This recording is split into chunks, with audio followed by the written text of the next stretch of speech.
Hi, ഇന്ന് bread കൊണ്ട് എങ്ങനെയാണ് ഒരു അടിപൊളി പക്കോട ഉണ്ടാക്കണമെന്ന് നോക്കാം. നല്ല ടേസ്റ്റിയാണ്, അതേപോലെ തന്നെ നല്ല എളുപ്പമാണ് ഇത് ഉണ്ടാക്കാനായിട്ട്. ഈവനിങ് സ്നാക്കായിട്ട് കഴിക്കാൻ പറ്റിയ ഒരു പക്കോടയാണ് ഇത്. അതേപോലെ തന്നെ കുട്ടികൾക്കൊക്കെ നന്നായിട്ട് ഇഷ്ടപ്പെടും. അപ്പോൾ നമുക്കിത് എങ്ങനെ ഉണ്ടാക്കണമെന്ന് നോക്കാം. ഇവിടെ 3 ബ്രെഡ് ഇതേപോലെ ചെറിയ പീസസ് ആയിട്ട് കട്ട് ചെയ്ത് വെച്ചിട്ടുണ്ട്. അതേപോലെ തന്നെ ഇതിലേക്ക് ഒരു മീഡിയം സൈസ് സവോള കട്ട് ചെയ്ത് ചേർക്കാം. ഇനി ഇതിലേക്ക് പച്ചമുളക് ചെറുതായി അരിഞ്ഞത് ചേർത്ത് കൊടുക്കാം.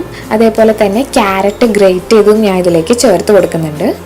കുട്ടികൾക്ക് കൊടുക്കുമ്പോൾ കുറച്ച് ക്യാരറ്റോ ക്യാബേജോ ഒക്കെ ഇൻക്ലൂഡ് ചെയ്യുന്നത് നല്ലതായിരിക്കും. അതേപോലെ തന്നെ 3 ടേബിൾ സ്പൂൺ കടലപ്പൊടി ചേർക്കുന്നുണ്ട്.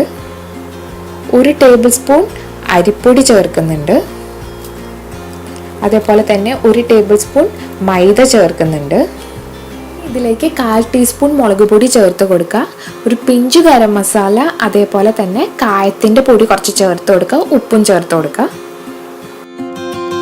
ഇതെല്ലാം കൂടെ നന്നായിട്ട് മിക്സ് ചെയ്തെടുക്കുക.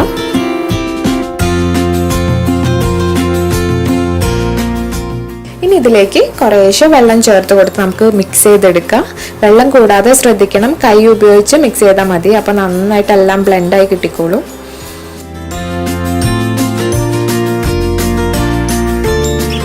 ഇപ്പോൾ ഞാൻ എല്ലാം നന്നായിട്ട് മിക്സ് ചെയ്തെടുത്തിട്ടുണ്ട്. ഇതേപോലെ ഇരിക്കണം. ഇനി നമുക്ക് പക്കോട ഉണ്ടാക്കാൻ തുടങ്ങാം. ഒരു ചട്ടി വെക്കുക. നന്നായി ചൂടാകുമ്പോൾ അതിലേക്ക് എണ്ണ ഒഴിച്ച് കൊടുക്കാം. ഞാനിവിടെ സൺഫ്ലവർ ഓയിലാണ് ചേർത്ത് കൊടുത്തിരിക്കുന്നത്. ഏത് ഓയിലായാലും കുഴപ്പമില്ല. എണ്ണ നന്നായിട്ട് ചൂടായി വരുമ്പോൾ നമുക്ക് ഒരു സ്പൂൺ കൊണ്ട് ഇതേപോലെ ഇട്ട് കൊടുക്കുക, അല്ലെങ്കിൽ കൈ കൊണ്ടായാലും ഇട്ട് കൊടുത്താൽ മതി. മീഡിയം ഫ്ലെയിമിൽ ഇട്ടിട്ട് വേണം നമ്മൾ ഇതേപോലെ ഇട്ട് കൊടുക്കാനായിട്ട്. എന്നിട്ട് പതിയെ നമുക്ക് ഫ്ലെയിം കൂട്ടി കൊടുത്താൽ മതി. ഇടയ്ക്കിടെ ഒന്ന് മറിച്ചിട്ട് കൊടുക്കണം, അല്ലെങ്കിൽ കരിഞ്ഞു പോവും. നമ്മൾ ബ്രെഡാണ് ഇതിൽ യൂസ് ചെയ്തിരിക്കുന്നത്. അപ്പോൾ ഇടയ്ക്കിടയ്ക്ക് ഇങ്ങനെ ഒന്ന് മറിച്ചിട്ട് കൊടുത്താൽ മതി.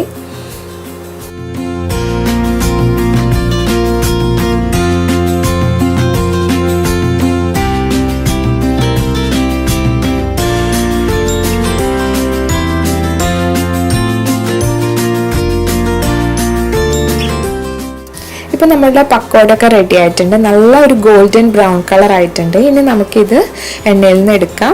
എന്നിട്ട് ഒരു കിച്ചൺ ടിഷ്യൂലേക്ക് മാറ്റി വെക്കാം. ഇതേപോലെ തന്നെ അടുത്ത ബാച്ചും നമുക്ക് ഇട്ട് കൊടുക്കാം.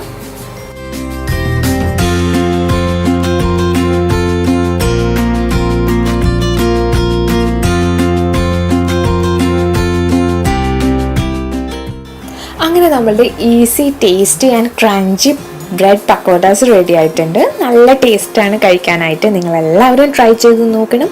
നിങ്ങൾക്ക് ഈ റെസിപ്പി ഇഷ്ടപ്പെട്ടിട്ടുണ്ടെങ്കിൽ വീഡിയോ ലൈക്ക് ചെയ്യണം, ചാനൽ സബ്സ്ക്രൈബ് ചെയ്യണം, കമൻറ്റ് ചെയ്യണം, ഷെയർ ചെയ്യണം. താങ്ക്